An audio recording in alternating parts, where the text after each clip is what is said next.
Assalamualaikum warahmatullahi wabarakatuh. Ada kejadian di salah satu kota Bengkulu yang viral di media sosial, yaitu ricuhnya pemilihan ketua masjid.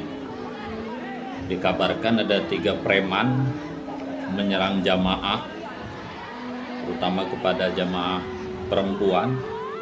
Kejadian itu sering terjadi di tempat lain, cuman selama ini ditutup saja karena itu aib. Saya sebagai penyuluh Kementerian Agama dan juga sebagai Sekretaris Dewan Masjid Indonesia dulu di Kota Batam, bahkan saya sekarang masih aktif di kepengurusan DMI Provinsi, sering menyelesaikan konflik baik imam dan kepengurusan masjid. Untuk kita ambil pelajaran agar tidak terjadi di tempat lain, saya ingin menyampaikan beberapa hal. Pertama, kalau bisa yang masalah aib seperti ini tidak usah dipublish di muka umum, di publik ya. Karena itu tidak enak. Pertama, takut ditiru oleh yang lain. Yang kedua juga kita nggak enak dengan agama lain. Bagaimanapun itu aib, mestinya itu diselesaikan internal, jangan dipublish di media sosial. Sebab kalau dipublish di media sosial, ada pihak lain yang tertawa, tersenyum lihat kelakuan kita ini yang mestinya harus kita selesaikan secara internal.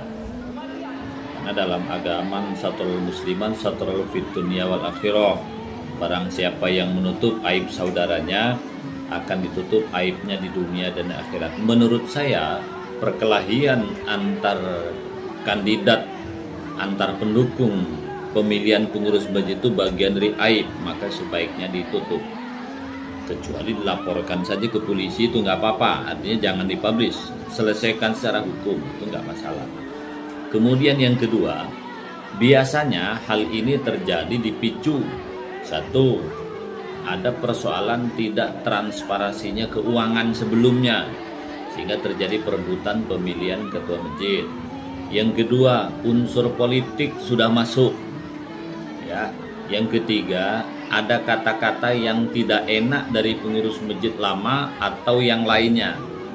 Biasanya 3 hal itu, tidak transparansinya keuangan, ada unsur politik masuk. Politik itu masuk bisa politik ya secara nasional, presiden, gubernur, wali kota, termasuk pemilihan kepala desa, RT, RW, kemudian beda warna.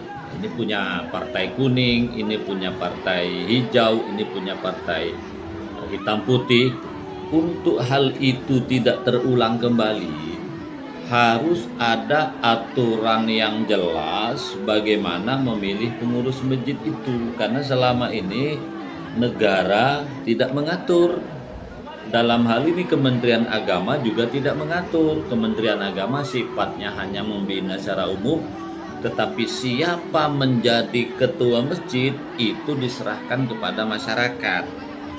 Masalahnya masyarakat ini juga ada juga memilih ketua masjid ini bukan berdasarkan profesional. Mestinya kan ketua yang baik itu kan yang mampu menjadi pengurus, yang kedua yang aktif sholat di masjid, yang ketiga orangnya baik.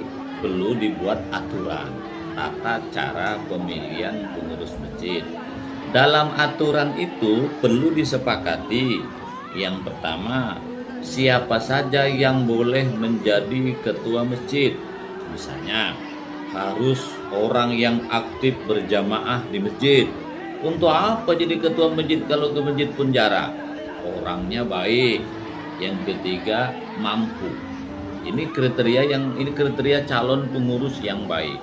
Nah, kemudian siapa yang memilih? Ini perlu juga disepakati. Ini kan berbeda-beda nih.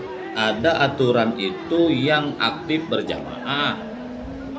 Ada yang aturan tuh yang penting masyarakat di situ. Masyarakat di situ tuh kira-kira orang yang kos bisa apa tidak, apa penduduk tempatan. Karena problemnya ketika giliran sholat 5 waktu dia nggak pernah datang. Tapi giliran pemilihan pengurus masjid, nah itu datang semua. Apalagi calon ketua tuh dikondisikan. Contohnya, ini orang tak pernah datang ke masjid, giliran pemilihan ketua datang dia. Datang semua ke masjid. Bahkan anak-anak kos pun diajak semua.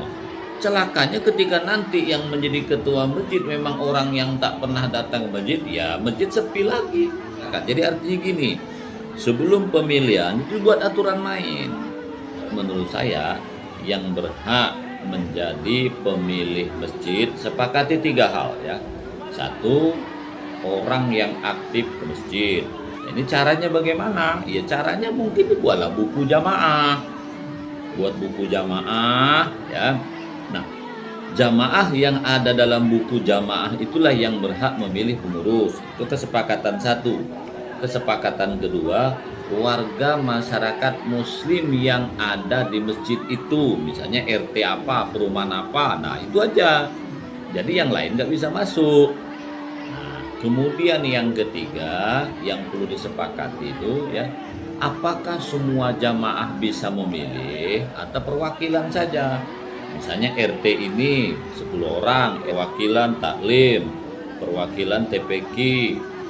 Hanya saja, masa menjadi ketua masjid saja rebutan? Malulah gitu. Menjadi ketua masjid ini kan gak ada gaji. Sudahlah kawan-kawan, diusahakan masjid ini diurus oleh satu yang memahami administrasi dan kepemimpinan. Yang kedua, rajin ke masjid. Yang ketiga, orangnya baik. Bukan orang kaya. Untuk apa kaya kalau tak pernah ke masjid? Untuk apa pula berebut-rebut jadi ketua masjid itu? Kalau tidak ada, nah kita harus mau. Karena nggak boleh masjid itu tidak ada pemimpin. Jangan masjid dijadikan untuk cari suara.